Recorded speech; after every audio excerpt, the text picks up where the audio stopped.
Dalam salah satu kolom komentar Katsu, seseorang menulis bahwa dalam iman kekristenan ada sebuah unsur kedaulatan Allah.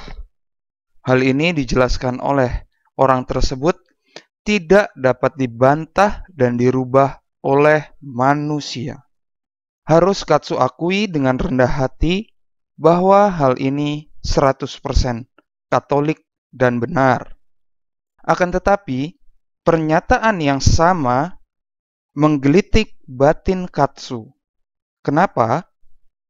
Karena bagi orang tersebut, sakramen Maha Kudus atau Ekaristi hanyalah sekedar sebuah simbol. Usut punya usut, ternyata pandangan teman yang satu ini merupakan sebuah bentuk penyesatan yang dilakukan oleh John Wycliffe.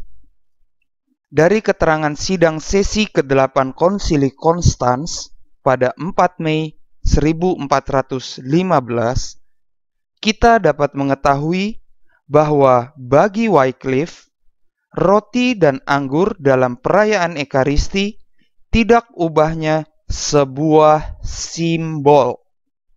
Hal ini jelas sangat bertentangan dengan kata-kata Tuhan Yesus sendiri sebagaimana dicatatkan oleh keempat Injil.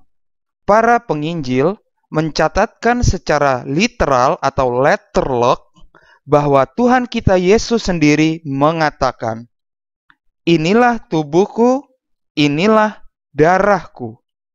Pertanyaannya, apakah Yesus tidak memiliki kedaulatan sebagai Allah dan Tuhan kita? Jika mau menggunakan pola pemikiran yang konsisten, jelas bahwa pandangan Ekaristi sebagai simbol menentang ajaran Tuhan kita sendiri.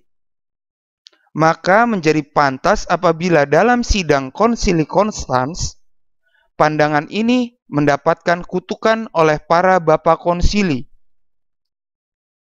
Jika jawaban dari sisi konsili belum cukup, biarlah 3 bentuk mujizat ini menjadi jawaban. Dewasa ini kita melihat banyak sekali jenis-jenis mujizat Ekaristi, akan tetapi jika dirangkumkan terdapat 3 karakteristik dasar. Yang pertama, hosti dan anggur yang sudah terkonsekrasi berubah wujud menjadi daging dan gumpalan darah. Dan setelah dilakukan uji secara ilmiah, keduanya merupakan bagian dari tubuh manusia yang pernah hidup. Karakteristik yang kedua adalah hosti yang sudah terkonsekrasi menampakkan noda darah, dan melalui uji secara ilmu pengetahuan pun terbukti bahwa noda-noda darah ini berasal dari jaringan tubuh manusia hidup. Karakteristik yang ketiga ialah hosti yang terkonsekrasi tidak akan pernah rusak. Sejarah pernah mencatat ada hosti yang bisa melayang di udara, ada juga hosti yang tidak rusak di dalam api.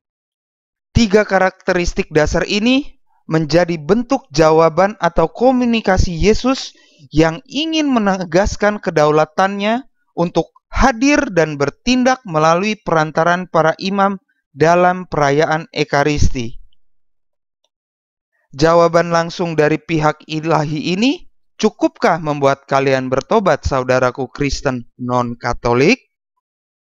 Ingat, iman timbul dari pendengaran akan firman. Hendaklah firman yang kamu dengar itu firman yang benar, bukan firman yang berasal dari penyesat semacam Wycliffe ataupun Luther.